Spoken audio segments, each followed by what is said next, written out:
आप सभी वैष्णव जन को श्री हरिवंश जी, श्री सद्गुरुदेव भगवान की जय हो, श्री लाडली लाल की जय हो, श्री वृंदावन धाम की जय हो, सभी भक्त रसिक संतों की जय हो। आप सभी के हृदय में विराजमान मेरे प्रिया प्रीतम, मेरे राधा वल्लभ सरकार, मेरे सद्गुरुदेव भगवान की जय हो। कल हम गुरु कृपा से महाराज श्री के वचनों जो उन्होंने गीता जी पर कहे थे, बहुत कृपा से हमने पहले भी श्रवण किए हुए उनके श्रीमुख से। तो कल हमने आपस में उपस्थित होकर मिलकर इस पर कुछ चर्चा करने का प्रयास किया। महाराज श्री की कृपा से जहाँ हमने कल विश्राम दिया था वाणी को, वहीं से हम आगे बढ़ने का गुरु कृपा से प्रयास करते हैं और महाराज श्री से याचना करते हैं, अपने गुरुदेव से याचना करते हैं कि आप हमारे नेत्रों में, हमारे हृदय में विराजमान हो, हमारे मन बुद्धि चित्त में विराजमान हो और यह आपके शब्दों का हम धारण कर पाएं। निरंतर जाप करते हुए आपके शब्दों को धारण कर, आचरण में उतार कर भगवत प्राप्ति की ओर, भगवत मिलन की ओर आगे बढ़ते जाए। श्री सद्गुरुदेव भगवान की जय हो। आइए हम महाराज श्री की कृपा से आरंभ करते हैं। कल हमने वार्ता की थी, आशा है आप सभी ने जरूर श्रवण की होगी, तो उसी को हम आगे बढ़ाते हुए गुरु कृपा से प्रयास करते हैं, आगे बढ़ने का प्रयास करते हैं। महाराज श्री हमें समझाते हैं कि गीता जी में श्री भगवान कहते हैं कि सब कुछ भगवान ही है। ये गीता जी का सर्वश्रेष्ठ सिद्धांत है और इसका अनुभव करने वाले को भगवान ने अत्यंत दुर्लभ महात्मा कहा है। श्रीमद् भागवत जी में भगवान ने कहा है, मेरी प्राप्ति के जितने साधन हैं उनमें मैं सबसे श्रेष्ठ साधन यही समझता हूँ कि समस्त प्राणियों और पदार्थों में मन, वाणी तथा शरीर के बर्ताव में मेरी ही भावना की जाए। उपनिषदों में इस बात को समझाने के लिए 3 दृष्टांत दिए गए हैं। हम सभी गुरु कृपा से उन दृष्टांतों को बहुत अच्छे से, बहुत सावधान होकर समझने का प्रयास करेंगे। महाराज श्री हमें कृपा कर समझाते हैं, सोने का, लोहे का और मिट्टी का ये दृष्टांत दिए गए हैं। आपने आगे भी महाराज श्री के मुख से ये श्रवण किया होगा। जैसे सोने के गहने होते हैं, उन गहनों की आकृति, नाम, रूप, तोल, उपयोग, मूल्य आदि अलग अलग होने पर भी उनमें सोना एक ही होता है। इसी प्रकार लोहे के अनेक अस्त्र शस्त्र होते हैं, पर उनमें लोहा एक ही होता है। इसी तरह मिट्टी के भी अनेक बर्तन होते हैं, पर उनमें मिट्टी एक ही होती है। ऐसे ही भगवान से उत्पन्न हुई सृष्टि में अनेक प्राणी, पदार्थ आदि होने पर भी उनमें भगवान एक ही है। सोने से बने हुए गहनों में सोना प्रत्यक्ष दिखता है, लोहे से बने हुए अस्त्र शस्त्र में लोहा प्रत्यक्ष दिखता है और मिट्टी से बने हुए बर्तनों में मिट्टी प्रत्यक्ष दिखती है। लेकिन यहाँ पे एक बात बहुत अच्छे से समझने वाली है कि सोने के बने हुए गहनों में सोना प्रत्यक्ष दिखता है, लोहे से बने हुए अस्त्र शस्त्रों में लोहा प्रत्यक्ष दिखता है और मिट्टी से बने हुए बर्तनों में मिट्टी प्रत्यक्ष दिखती है, परंतु परमात्मा से बने हुए संसार में परमात्मा प्रत्यक्ष नहीं दिखते। इसलिए सब कुछ परमात्मा ही है। इस बात को समझने के लिए यहाँ पे एक और दृष्टांत दिया जा रहा है। बहुत ध्यान से हमें समझने का प्रयास करना होगा। इस बात को समझने के लिए गेहूं के खेत का दृष्टांत दिया जा रहा है। किसान लोग गेहूं की हरी भरी खेती को भी गेहूं ही कहते हैं। खेती को गाय खा जाती है तो वो कहते हैं कि तुम्हारी गाय हमारी गेहूं खा गई, जबकि गाय ने तो गेहूं का एक दाना भी नहीं खाया। खेत में भले ही गेहूं का एक दाना भी दिखाई ना दे, पर ये कहने में यही आता है कि ये गेहूं का खेत है, ये गेहूं है। इसमें किसान को किंचित मात्र भी संदेह नहीं होता। कोई शहर में रहने वाला व्यापारी हो तो उसको गेहूं नहीं मानेगा, प्रत्युत कहेगा कि ये तो घास है, गेहूं कैसे हुआ। मैंने बोरे के बोरे गेहूं खरीदा और बेचा है, मैं जानता हूं कि गेहूं कैसा होता है।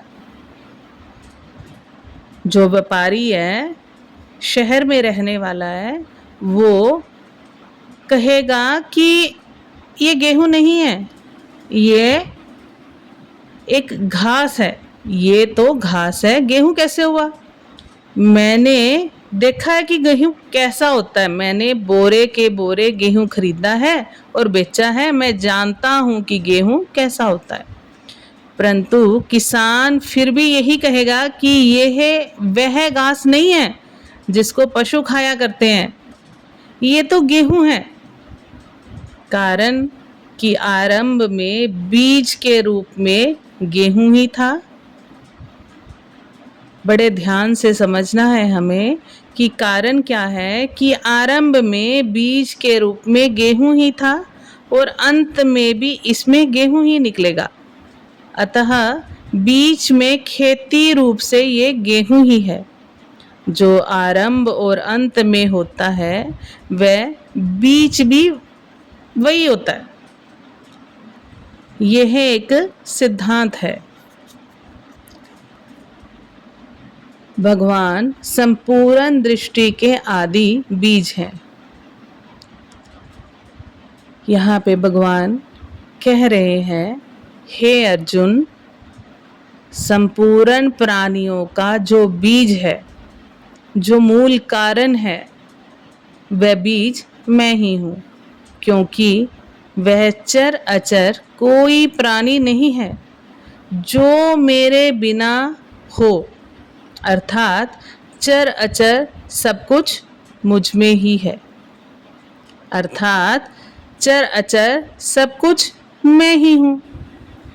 संसारिक बीज तो वृक्ष से पैदा होता है और फिर वृक्ष को पैदा करके स्वयं नष्ट भी हो जाता है, पर भगवान पैदा नहीं होते और अनंत सृष्टियों को पैदा करके भी स्वयं ज्यों के त्यों रहते हैं।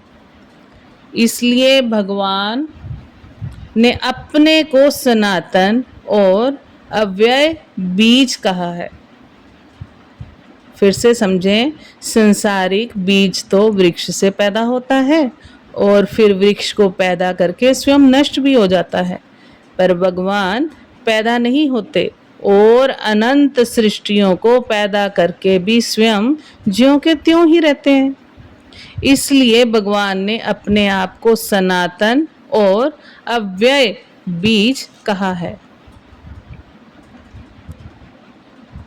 आम के बगीचे में आम का एक फल भी ना हो तो वह बगीचा आम का ही कहलाता है। कारण कि पहले भी आम के बीज थे, फिर उनमें वृक्ष उत्पन्न हुए और अंत में उनमें आम ही निकलेंगे। इसलिए बीच में भी वह आम का ही बगीचा कहलाता है। लौकिक बीज से तो एक ही प्रकार की खेती होती है, जैसे गेहूं के बीज से गेहूं ही पैदा होते हैं, बाजरे से बाजरा ही पैदा होता है, ज्वार से ज्वार ही पैदा होता है, मक्के से मक्का ही पैदा होता है, आम से आम ही पैदा होता है, आदि आदि।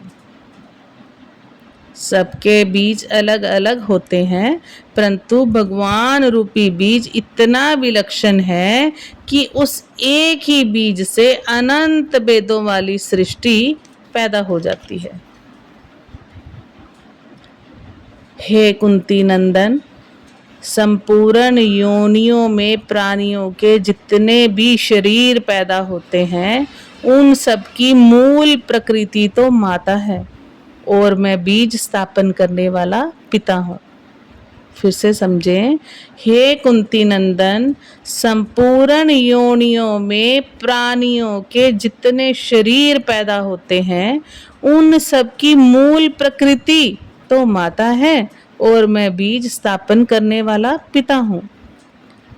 सृष्टि से पहले भी परमात्मा थे, फिर बीच में दूसरा कहाँ से आ गया? सृष्टि के पहले भी परमात्मा थे और अंत में भी परमात्मा ही रहेंगे, फिर बीच में दूसरा कहाँ से आया? सोने के गहनों में सोना दिखता है, गेहूं की खेती में गेहूं नहीं दिखता। इसका तात्पर्य क्या हुआ?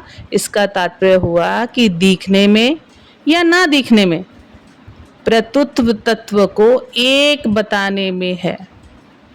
फिर से समझें, जैसे सोने के गहनों में सोना दिखता है और गेहूं की खेती में गेहूं नहीं दिखता, इसका तात्पर्य दिखने में या दिखाने में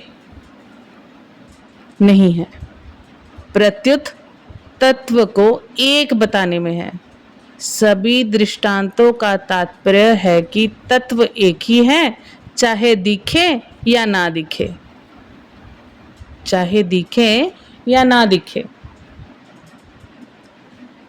आज हम वाणी को यहीं पे विराम देते हैं।